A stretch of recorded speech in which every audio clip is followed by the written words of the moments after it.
Hello guys, स्वागत है आप सबका आपके अपने यूट्यूब चैनल ग्रामर मास्टरमाइंड में। दोस्तों, आज स्पोकन इंग्लिश की इस क्लास में हम लेकर आए हैं आपके लिए 30 ऐसे यूनिक सेंटेंस जो आप रोज कहीं ना कहीं अपनी ज़िंदगी में इस्तेमाल करते हैं। तो चलिए चलते हैं आज की इस क्लास की तरफ, जहाँ पर पहला सेंटेंस है, मेरे पेट में चूहे कूद रहे हैं। अगर आपको ऐसा कहना है और आपको कहीं ये देखिए, इस तरह का चूहे कूदने का मतलब चूहे कूदना नहीं होता है, बल्कि इसका मतलब होता है कि आपको बहुत तेज भूख लग रही है। तो इसको एक इस तरह से कह देते हैं कि मेरे पेट में चूहे कूद रहे हैं। तो इसे आप बनाएंगे, आई एम फैमिश्ड। आई एम फैमिश्ड, मेरे पेट में चूहे कूद रहे हैं। अगला सेंटेंस देखते हैं, सब उल्टा हो गया, यानी सब गड़बड़ हो गया। यानी कि मान लीजिए आप कोई काम कर रहे थे और वो उल्टा हो गया, सब गड़बड़ हो गया, तो हम उसे कहते हैं सब उल्टा हो गया। तो इसे इंग्लिश में कहेंगे everything got messed up. Everything got messed up. यही तो मैं कह रहा हूँ। अगर मान लीजिए ऐसा आपको कहना है कि यही तो मैं कह रहा हूँ, जो आप कह रहे हैं यही तो मैं कह रहा हूँ, तो इसे आप कहेंगे that's what I am saying. That's what I am saying, यही तो मैं कह रहा हूँ। अगला सेंटेंस, अगर मैं जाऊंगा तो सबको पता लग जाएगा। अगर आप ऐसा कोई सेंटेंस यूज कर रहे हैं और उसे आप इंग्लिश में बनाना चाहते हैं कि अगर मैं जाऊंगा तो सबको पता लग जाएगा, तो आप कहेंगे if I go everyone will get to know about this. If I go everyone will get to know about this. अगर मैं जाऊंगा तो सबको पता लग जाएगा। अगला सेंटेंस देखते हैं, उसे क्या हो गया। What happened to her. उसे क्या हो गया, व्हाट हैपेंड टू हर। चिंता मत करो, उसे कुछ नहीं हुआ। अगर मान लीजिए हमें कहना है कि चिंता मत करो, उसे कुछ नहीं हुआ, तो आप कहेंगे don't worry, nothing happened to her. Don't worry, nothing happened to her. मैंने तुम्हारी बातें सुन ली। अगर आपको यह कहना है और इसे आप अंग्रेजी बनाना चाहते हैं, तो आप कहेंगे आई ओवरहियर्ड यू। मैंने तुम्हारी बातें सुन ली, आई ओवरहियर्ड यू। उसने क्या कहा मैं समझ नहीं पाया। कभी कभी ऐसा होता है कि आप किसी से बात कर रहे होते हैं, उसने कोई बात कही और आप उसको समझ नहीं पाते हैं, उसका मकसद नहीं समझ पाते कि वो क्या कहना चाहता है। तो आपने अगर ऐसा कहना है कि उसने क्या कहा मैं समझ नहीं पाया, तो आप इसे कहेंगे I could not make out what he said. I could not make out what he said. उसने क्या कहा मैं समझ नहीं पाया। मैंने उसका जवाब सुनने की कोशिश की। तो अगर ऐसा कहना है आपको कि मान लीजिए कोई सवाल आपने किया था, तो उसने कोई जवाब दिया, तो आप उस जवाब को पूरे गौर से सुनने की कोशिश की। तो देखिए इस सेंटेंस का जो स्ट्रक्चर होता है उसे कैसे बनाएंगे, मैंने उसका जवाब सुनने की कोशिश की, तो आप कहेंगे I strained to hear his reply. I strained to hear his reply. मैंने उसका जवाब सुनने की कोशिश की। या आप ये भी बना सकते हैं, अगर आप सिंपल स्ट्रेन नहीं लगाते तो आप ये भी कह सकते हैं I try to hear his reply. लेकिन स्ट्रेन होता है कि आप गौर से किसी चीज को, जब उस पर पूरा ध्यान लगाकर किसी चीज को करने की या देखने की या सुनने की कोई होगा, तो वहाँ पे स्ट्रेन का यूज करते हैं। तो मैंने उसका जवाब सुनने की कोशिश की, यानी पूरा ध्यान उसकी तरफ लगाकर, तो यहाँ पर हम स्ट्रेन का यूज कर रहे हैं, I strained to hear his reply. आगे बढ़ते हैं, मैंने आंखों पर जोर दिया तब मुझे दिखा। कभी कभी आप ऐसा होता है कि आई साइट वीक हो जाने की वजह से, तो आप कभी किसी चीज को जब देखते हैं, तो उस कागज को या जिस ऑब्जेक्ट को आप देख रहे हैं, तो उसे थोड़ा आगे पीछे करके देखते हैं अपने नजर से। तो वो क्या होता है कि उस पे आप जो है जोर देते हैं कि मुझे दिख जाए। हो सकता है कि कोई चीज बहुत छोटी लिखी हुई हो, बहुत छोटे अक्षरों में लिखी हुई हो, तो वहां पर हम जो है जोर देते हैं। कभी कभी जो जिनको नहीं दिखाई देता, फिर वो क्या करते हैं, वो जो है चश्मे का यूज करते हैं। तो मैंने आंखों पर जोर दिया तब मुझे दिखा, तो आप इसे बनाएंगे I strained my eyes then I could see. I strained my eyes then I could see. मैंने आंखों पर जोर दिया तब मुझे दिखा। अंधेरे में मत पढ़ो, आंखों पर जोर पड़ेगा। और ये फैक्ट है कि अंधेरे में हमें कोई चीज पढ़नी भी नहीं चाहिए, क्योंकि अंधेरे में क्या होता है कि उससे हमारी आंखों पर जोर पड़ता है और आंखें वीक हो जाती हैं। तो अंधेरे में मत पढ़ो, आंखों पर जोर पड़ेगा, आप इसे कहेंगे don't read in the dark या don't study in the dark, you will strain your eyes. यानी एक स्ट्रेन, ये आपके आईज पर एक स्ट्रेन पड़ेगा, जोर पड़ेगा।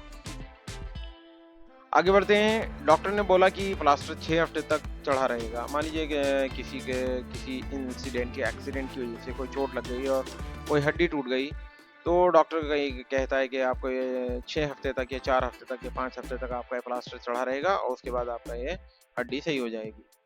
तो अगर हमें ये बताना है कि डॉक्टर ने बोला है कि प्लास्टर 6 हफ्ते तक चढ़ा रहेगा, तो आप इसे इंग्लिश में कहेंगे doctor said that the plaster would be on for 6 weeks. Doctor said that the plaster would be on, यानी चढ़ा रहेगा, would be on for 6 weeks, यानी 6 सप्ताह के लिए। अब यहाँ पर अगर 4 सप्ताह के लिए तो आप यहाँ पर कर सकते हैं फॉर 4 वीक्स। 2 सप्ताह के लिए कहा तो फॉर 2 वीक्स। यहाँ 6 सप्ताह के लिए कहा गया है, 6 सप्ताह के लिए, तो फॉर 6 वीक्स का यूज हमने किया है। आगे बढ़ते हैं। वो मेरे साथ कांधे से कांधा मिलाकर खड़ा रहा।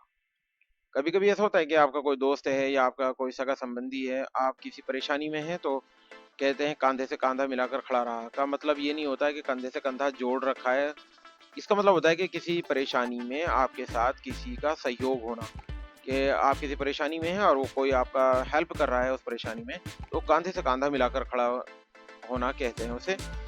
तो इसे कैसे बनाएंगे, तो हम कहेंगे he stood shoulder to shoulder with me. वो मेरे साथ कांधे से कांधा मिलाकर खड़ा रहा। He stood shoulder to shoulder with me. आगे बढ़ते हैं। वो मुझसे थोड़ी सी लंबी है, या वो मुझसे थोड़ा सा लंबा है। तो आप इसे देखिए किस तरीके से बनाएंगे। आप कहेंगे she is slightly taller than me. यहाँ पर कंपैरेटिव डिग्री का यूज किया गया है, टॉल की कंपैरेटिव डिग्री है टॉलर। तो वे मुझसे थोड़ी सी लंबी है, तो she is slightly taller than me. और अगर होता वो मुझसे थोड़ा सा लंबा है, तो यहाँ ही हो जाता, he is slightly taller than me. आगे बढ़ते हैं। मैं उससे थोड़ी सी बड़ी हूँ। तो यहाँ पर देखिए आप बनाएंगे I am slightly older than her. I am slightly older than her, मैं उससे थोड़ी सी बड़ी हूँ। मेरे बाल उलझ गए हैं। अगर देखिए कभी ऐसा होता है कि आप किसी तेज हवा के बीच से गुजर गए, या कहीं आप बाइक पे आप जो है बाइक चला रहे हैं, आपने बाल जो हैं आपके उलझ जाते हैं हवा से, तो आप इसे कहते हैं मेरे बाल उलझ गए हैं। आप कहेंगे my here is tangled up. My here is tangled up, मेरे बाल उलझ गए हैं। या आप इसको ऐसे भी कह सकते हैं my here is noted up. KNOTTED, ये से आप पढ़ेंगे नोटेड। तो my here is noted up, मेरे बाल उलझ गए हैं। हवा से मेरे बाल उलझ गए। अगर आपको ये कहना है कि हवा से मेरे बाल उलझ गए, तो आप इसे कहेंगे the wind knotted my hair up. The wind knotted my hair up. Earphone का तार उलझकर गांठ पड़ गई है। कभी कभी ऐसा होता है, आपने देखा होगा कि जो ईयरफोन यूज करते हैं, जो मोबाइल का जो कानों में लगाकर सुनते हैं, तो जो उसके जो तार होता है, तो वो जब हम निकाल कर रख देते हैं, तो यूज नहीं कर रहे होते हैं, तो कभी कभी वो उसमें उलझ कर वो गांठ पड़ जाती है। अगर आपको कहना है ईयरफोन का तार उलझकर गांठ पड़ गई है, तो आप इसे कहेंगे the earphone cord is tangled up in a knot. The earphone cord is tangled up in a knot. Earphone का तार उलझकर गांठ पड़ गई है। ये बैटरी खराब है। अगर मान लीजिए कोई हो सकता है मोबाइल की बैटरी है, या कोई आपके कोई जैसे मान लीजिए वॉल क्लॉक है, उसकी बैटरी खराब हो गई है, तो आप कहते हैं ये बैटरी खराब है। तो आप इसे कहेंगे this battery is dead. This battery is dead, ये बैटरी खराब है। देखो ये सीधा लगा है कि नहीं। कभी कभी आप कोई चीज मान लीजिए लगा रहे होते हैं दीवार पर, मान लीजिए कोई पोस्टर लगा रहे हैं, कोई चीज लगा रहे हैं, तो आप देखते हैं किसी कहते देखना जरा ये सीधा लगा भी है या कि नहीं, या कोई भी चीज और चीज लगा रहे होते हैं, तो आप इसे कैसे कहते हैं? आप कहते हैं check that it is inserted the right way up. Check that it is inserted the right way up. देखो ये सीधा लगा है कि नहीं। बोतल का ढक्कन लगाओ। तो आप इसे कैसे कहेंगे? आप कहेंगे कैप द बोतल। कैप द बोतल, बोतल का ढक्कन लगाओ। उसके बाद कलम बंद करके नीचे रख दो, यानी कलम यानी पेन, पेन बंद करके नीचे रख दो। तो आप इसे कहेंगे cap the pen and put it down. Cap the pen and put it down. इसमें हंसने वाली क्या बात है? कभी कभी ऐसी बात होती है कि कोई हम बात कर रहे होते हैं, उसमें कहते हैं इसमें हंसने वाली क्या बात है? तो उसे हम कैसे कहेंगे? उसे हम कहेंगे what is there to laugh. What is there to laugh, इसमें हंसने वाली क्या बात है? उसे गुस्सा आ जाएगा, इसे हम कहेंगे ही विल गेट एंग्री। उसे गुस्सा आ जाएगा, ही विल गेट एंग्री। अगर यहाँ होता मुझे गुस्सा आ जाएगा, तो आप कहते हैं आई विल गेट एंग्री। मुझे गुस्सा आ जाएगा, आई विल गेट एंग्री। उसे गुस्सा आ जाएगा, ही विल गेट एंग्री। उन्हें गुस्सा आ जाएगा, तो दे विल गेट एंग्री। ये कहने का उसे कोई हक नहीं है, इसे कहेंगे he has no right to say this. He has no right to say this, उसे ये कहने का कोई हक नहीं है। थोड़ी देर में मुझे मिलना, तो आप इसे कैसे कहेंगे? आप कहेंगे सी मी इन a while, C me in a while, थोड़ी देर में मुझे मिलना। तुम चुप क्यों नहीं बैठते? इसे कहेंगे why don't you sit quietly, why don't you sit quietly, तुम चुप क्यों नहीं बैठते? तुम क्या बड़बड़ा रही हो? इसे आप कहेंगे what are you babbling, what are you babbling, तुम क्या बड़बड़ा रही हो? तो ये थे गाइस आज की हमारी क्लास, जिसमें आपने 30 ऐसे सेंटेंस देखे जो आपको कहीं ना कहीं रोज बोलने में आपके यूज करना पड़ता है आपको इन्हें।